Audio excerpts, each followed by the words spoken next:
ఇప్పుడు మీరు చెప్పిన యేసన్న ఎండగట్టుతూనే వచ్చాను, ఆయన పాస్ట్ కాదని నిర్ధారణ చేసినట్టు వ్యక్తి. యేసన్న గారు పెళ్లి చేసుకోలే, కానీ ఆయన మీద చాలా నిందలు ఉన్నాయి. ప్రైస్ ది లార్డ్, హల్లెలూయా. ప్రభువైన యేసుక్రీస్తు నామం పేరిట వీక్షిస్తున్న ప్రియ స్నేహితులందరికీ శుభాభివందనాలు తెలియజేసుకుంటున్నాను.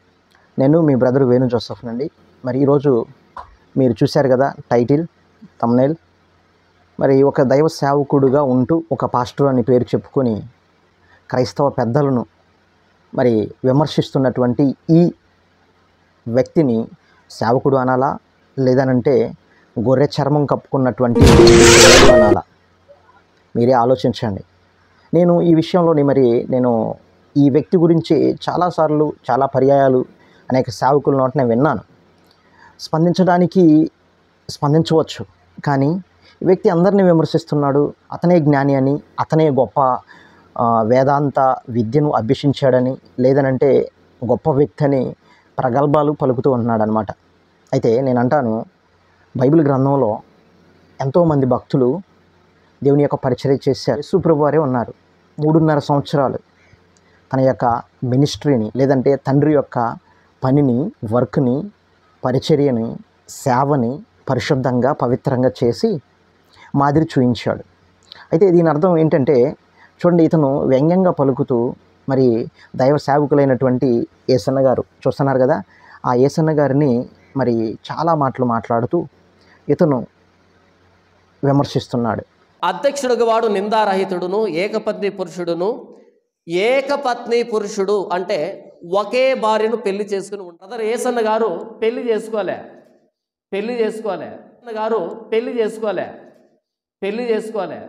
అన్నటువంటి యేసన్న గారి నా ఛానల్లో వీడియో ఉంటది. యేసన్న గారు బైబిల్ ప్రకారంగా పాస్టేనా అనేటువంటి టైటిల్ పెట్టి ఆయన పాస్ట్ కాదని నిర్ధారణ చేసినట్టు వ్యక్తిని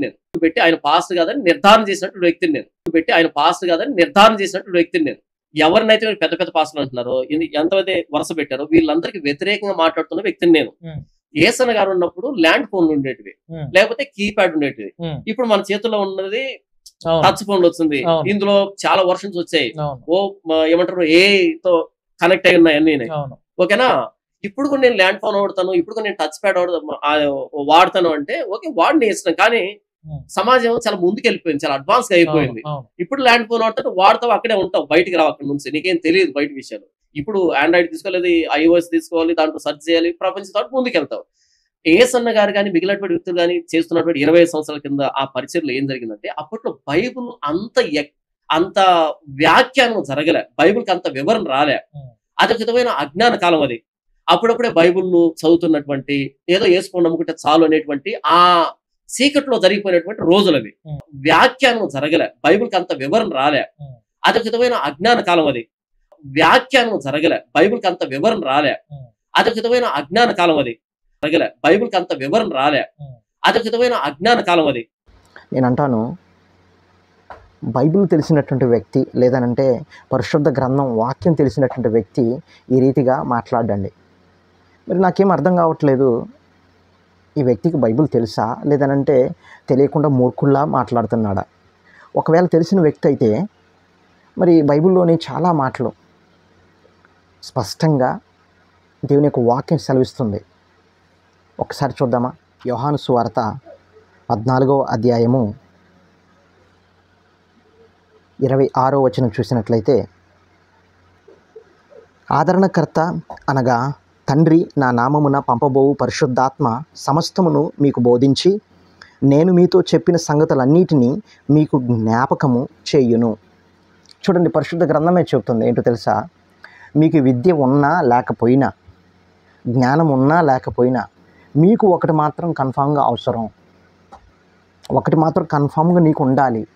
ఎందుకంటే దైవ వాక్యాన్ని, లేదంటే దేవుని యొక్క చిత్తాన్ని, దేవుని యొక్క రాజ్యాన్ని నువ్వు ప్రకటించాలని అంటే మీ మధ్యలోని ఒకటి మాత్రం కన్ఫామ్గా ఉండాలి, నీలో కన్ఫామ్గా ఉండాలి. అదేంటది? దేవుని యొక్క శక్తి, పరిశుద్ధాత్మ దేవుడు, పవిత్రాత్మ, ఆదరణకర్త అయినటువంటి దేవుడు నీలో ఉండాలి. దాని అర్థం ఏంటి? క్షుణ్ణంగా మనం ఒక్కసారి ఆలోచిస్తే, దేవుని యొక్క ఆత్మ లేనివాడు అతని వ్యక్తి కాదు. పరిచర్య చేస్తున్నాను అని ఇతను మరి చాలా వీడియోలల్లో మరి గొప్పగా సెల్ఫ్ డబ్బా అంటారే, సెల్ఫ్ డబ్బా కొట్టుకుంటా ఇతను ఇతరులను విమర్శిస్తున్నాడు. మరి ఆ విమర్శనలోని మరి అతనికే తెలుసు ఆయన చేసే తప్పు అని.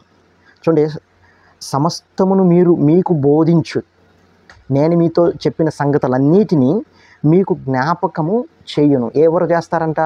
పరిశుద్ధాత్మ దేవుడు. అదే రీతిగా దేవుని యొక్క వాక్యంలోని అపోస్తలుడైన పౌలు భక్తుడు 1 కొరింథీయులకు రాసిన పత్రిక 1వ అధ్యాయము 26వ వచనం నుండి చూసినట్లయితే, సహోదరులారా, మిమ్మును పిలిచిన పిలుపును చూడుడి. మీలో లోకరీతిని జ్ఞానులైనను గనులైనను గొప్ప వంశం వారైనను అనేకులు పిలువబడలేదు, కానీ ఏ శరీరియు దేవుని ఎదుట అతిశయింపకుండునట్లు జ్ఞానులను సిగ్గుపరచుటకు లోకములో నుండి వెర్రి వారిని దేవుడు ఏర్పరచుకొని ఉన్నాడు. బలవంతులైన వారిని సిగ్గుపరచుటకు లోకములో బలహీనులైన వారిని దేవుడు ఏర్పరచుకొని ఉన్నాడు. ఎన్నికైన వారిని వ్యర్థము చేయుటకు లోకములో నీచులైన వారిని, తృణీకరింపబడిన వారిని, ఎన్నిక లేని వారిని దేవుడు ఏర్పరచుకొని ఉన్నాడు. అయితే ఆయన మూలముగా మీరు క్రీస్తు యేసునందు ఉన్నారు. ఈ వాక్యం కూడా ఈ జాను పాలు, మరి ఏ పాలో తెలియదు కానీ మరి అయితే జాన్ పాల్ అంటున్నారు. ఆ పేరుకి అర్థం కూడా మరి ఆ వ్యక్తి తెలుసో తెలియదో అర్థం అవ్వట్లేదు. ఆ జాను యోహాను భక్తుడు ఎలాంటి వాడు? యోహాను భక్తుడు ఎన్ని చదువుకున్నాడు? దేవుని ఆత్మ కలిగిన వాడా, కలగలేదా? దేవుని ఆత్మ ఉందా లేదనేది కూడా అతను తెలుసో తెలియదో నాకైతే తెలియదు, కానీ అతనికే వదిలేస్తున్నాను. ఎందుకంటే ఆ పేరు పెట్టుకున్నాడు అనేటువంటి ఈ మాటలో ఉన్నదే విద్య లేని వారిని, నీచులైన వారిని, ఎన్నిక లేని వారిని, తృణీకరింపబడిన వారిని, వీరందరినీ దేవుడు ఎన్నుకున్నాడు. మరి మీరు పలుకుతున్నటువంటి మాటలు ఎలా ఉన్నాయి? చదువు అవసరం, సేవ చేయాలంటే చదువు అవసరం. చూడండి, ఒక్కసారి ఆలోచించండి. ఈ వ్యక్తి అపొస్తలుడైన పౌలు భక్తుడు మరి రాసినటువంటి లెటర్లో ఒక పాస్టర్ గారికి ఉండే లక్షణాల గురించి ఆయన వివరిస్తూ యేసన్న గారి గురించి ప్రస్తావన చేస్తూ ఆయన గారిని అంటున్నాడనమాట. ఏమనంటే నిందారహితుడుగా ఉండాలి, ఏకపత్ని ఉండాలి అని చెబుతూ అంటున్నాడు. నేను అంటాను నిందారహితుడు అని అంటున్నారు. ఓకే, ఇతని గారి పేరు మీద నిందలు వచ్చినాయి, అవి నేను చెప్పను, నాకు తెలియదు, నేను వాటి గురించి అనను అని అంటున్నాడు. ఒకే పంటూనే ఉన్నాడు. ఎదుటివారు తెలియకుండా వేసేవే నిందలు. నువ్వు చేసినవి అవి నిందలు అనరు, అవి వాస్తవాలు అవుతాయి. చేస్తే గనక వాస్తవాలు, చూపిస్తే వాస్తవాలే. తెలియకుండా ఎవరో ఏదో చెప్పి అపార్థంగా చేసుకొని ఎదుటివారి యొక్క ఇమేజ్ని డ్యామేజ్ చేయాలని చేసే ప్రతి మాటను కూడా నిందలు అంటారు. ఆ నిందలు యేసన్న గారి పైన వేశారు అని మీరే అన్నారు. నేను ఫర్ ఎగ్జాంపుల్గా ఈ జాను పాలు ఉన్నాడు, ఇతను డబ్బులు తీసుకుంటాడండి. ఎవరి గురించైనా మాట్లాడాలనంటే డబ్బులు తీసుకుంటాడు, డబ్బులు ఇస్తే తీసుకుంటాడు, అదే రీతిగా డబ్బులు డిమాండ్ కూడా చేస్తాడు అని నేను అంటాను.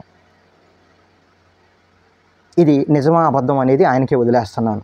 మరి అసంటప్పుడు ఇది నింద అనేది మీరంటారా, లేదంటే వాస్తవం అని అంటారా? ఒకవేళ దీనికి కౌంటర్ ఒకవేళ ఇస్తే ఈ మాటకి ఖచ్చితంగా నేను రీకౌంటర్ ఇస్తాను. నింద అన్నాడు కదా, నిందారహితుడిగా ఉండాలి. మీ మీద నేను నిందేశాను, మీరు డబ్బులు తీసుకున్నారు అని నేను అన్నాను. మరి దానికి మరి మీరు చెప్పాలి. మరి నిందారహితుడిగా ఉండాలి కదా పాస్టర్ గారు. మరి మీ మీద నిందేశాను కదా, మీరు పాస్టర్ గారు కాదు కదా, మరి సేవకుడు కాదు కదా, మీరు ఉండకూడదుగా, పక్కకు వచ్చే మరి ఆ చర్చి నుండి పక్కకు వచ్చేయండి. యేసు ప్రభు వారు మ్యారేజ్ చేసుకోలేదు అలా అని చెప్పేసి దేవుడు వారిని లాగే ఉండమండ యేసు ప్రభు అని నేను అన్నాను. వారి చాయిస్, వారి ఇష్టం. దేవుని కోసం సమర్పించుకొని నేను ఇలానే ఉండాలి అనుకుంటే ఉండండి, నో ప్రాబ్లం. కానీ దేవుడైతే చేశాడు. ఏమని? అవ్వను చేశాడు. ఆదాముని చేసిన తర్వాత అవ్వను చేశాడు. దానికి నేను ఒప్పుకుంటాను. కానీ ఒకవేళ ఉండాలి అనుకునేవారు ఉండొచ్చు. దేవుని కోసం ఇలాగే ఉంటాను, సేవ చేస్తాను అనుకున్నవారు ఉండొచ్చు, నో ప్రాబ్లం. యేసు ప్రభు వారిని మాదిరిగా తీసుకొని ఆయన వలె పరిశుద్ధంగా, పవిత్రంగా, లేదంటే పరిశుద్ధులు లేరు కానీ పవిత్రంగా, పరిశుద్ధంగా ఉండాలి, సేవ చేసుకోవాలి అనుకునేవారు ఎవరైనా ఉంటే ఉండొచ్చు. లేదు, చదువుకోలేదు, జ్ఞానం లేదు, బైబిల్ జ్ఞానం లేదు, లేదంటే వేదాంత విద్యను అభ్యసించలేదు, వారు నార్మల్ వ్యక్తులు. వాళ్ళు ఆ వ్యక్తులు గొప్ప పరిచర్య చేశారు, దేవుని సువార్తను ప్రకటించారు. వారికేమీ డాక్టరేట్లు లేవు, వారికేమీ బిషపులు లేవు, వారికేమీ బీటీహెచ్లు, ఎండియులు, ఎంటీహెచ్లు ఏమీ లేవు, చదవల వాళ్ళు. విద్య లేని పామరులు అనమాట. అంటే ఎలాంటి చదువు లేనటువంటి వ్యక్తులను దేవుడు వాడుకున్నాడు. అయితే యేసన్న గారి గురించి మీరు మాట్లాడుతున్నారు కదా, ఆ మాటను మీరు వెనక్కి తీసుకోవాలి. చాలా వీడియోస్లో మీరు మాట్లాడారు. అయితే ఇది మీ అజ్ఞానాన్ని గుర్తిస్తుంది. జ్ఞానులను సిగ్గుపరచడానికి దేవుడు వెర్రివారిని ఎన్నుకుంటే, మీరు అంటున్నారు దేవుని సేవ చేయాలన్నా, పరిచర్య చేయాలన్నా, పాస్టర్గా ఉండాలన్నా జ్ఞానం కావాలని అంటున్నారు, లేదంటే చదువుకోవాలని అంటున్నారు. ఇది ఎంతవరకు మీ మాటలకు మీకే వదిలేస్తున్నాను. ఎందుకనంటే నేనే జ్ఞానవంతుణ్ణి అనుకునేవారంట మూర్ఖుడంట బైబిల్ చెప్తుంది. తన్ను తాను జ్ఞానంగా అనుకునేవాడు మూర్ఖుడితో సమానమని. అయితే మరి మీరు ఏ కోవకు చెందారో మరి ఈ విషయంలో అర్థమవుతుంది. ఇంకా చాలా ఉన్నాయి మాట్లాడేవి, కానీ ఇంతటితో నేను ముగిస్తూ, మరి క్రైస్తవ సమాజమా ఒకసారి ఆలోచించండి. ఒక యథార్థమైనటువంటి సేవ చేసి పవిత్రంగా దేవుని కొరకు వాడబడినటువంటి వ్యక్తులను కూడా ఇలాంటి వ్యక్తులు విమర్శిస్తూ క్రైస్తవుల మధ్యలో, లేదంటే క్రైస్తవుల యొక్క విశ్వాసాన్ని వీరు చెరిపే రీతిగా ఉన్నారు కనుక మరి ఇలాంటి వ్యక్తులు మరి ఏ చర్మం కప్పుకొని వచ్చారో ఉన్నారో అనేది మీరు ఆలోచించండి. మరి నా వయసులో పెద్దవాళ్ళు జాను పాలు గారు మరి ఇలాంటి మాటలు మీకు తగ్గదని, వీటిని వెనక్కి తీసుకోవాలని మరి మిమ్మల్ని నేను ఒక తమ్ముడు వలె చెప్తున్నాను. ఎందుకంటే మీరు అన్నారు కదా జ్ఞానం అని, ఆ జ్ఞానం మీకు ఉండొచ్చేమో, కానీ దేవుని యొక్క సేవ అయినా, దేవుని యొక్క పరిచర్య చేసేవారికి దేవుని సన్నిధి, లేదంటే పవిత్రాత్మ, పరిశుద్ధాత్మ, దేవుడు ఆదరణకర్త చాలా అవసరం. పరిశుద్ధాత్మ నీలో ఉంటే 100% పరిశుద్ధాత్మ దేవుడే నీలో ఉండి మాట్లాడతారు ఇతరులతో. అది సంఘమైనా బయట సమాజమైనా. పరిశుద్ధాత్మ లేనివాడు ఆయన వాడు కాదని దేవుని వాక్యం సెలవిస్తుంది. మరి మీలో పరిశుద్ధాత్మ ఉందో లేదో మీరే ఒక్కసారి పరిశీలించుకోండి. మరి ఈ విషయాన్ని పాజిటివ్గా తీసుకుంటే క్రైస్తవ సమాజం చాలా మంచిది. ఒకవేళ నెగిటివ్గా తీసుకుంటే ఒకసారి ఆలోచించండి. పరిశుద్ధ గ్రంథం ఏ మాటలైతే చెప్తున్నాయో అవి మీ ఎదుట పెట్టాను, వాటి గురించి ఆలోచించండి. మరి ఇలాంటి వ్యక్తుల గురించి ప్రార్థిస్తారని, వీరు మారు మనసు రావాలని, వీరు దేవుని సేవలో మరి అద్భుతంగా వాడబడాలని ప్రేమతో కోరుకుంటూ మీ కొరకు ప్రార్థన చేస్తూ, నేను మీ బ్రదర్ వేణు జోసఫ్ని. సోదరా వందనాలు, అందరికీ వందనాలండి. Thank you. May God bless you all. Praise the lord.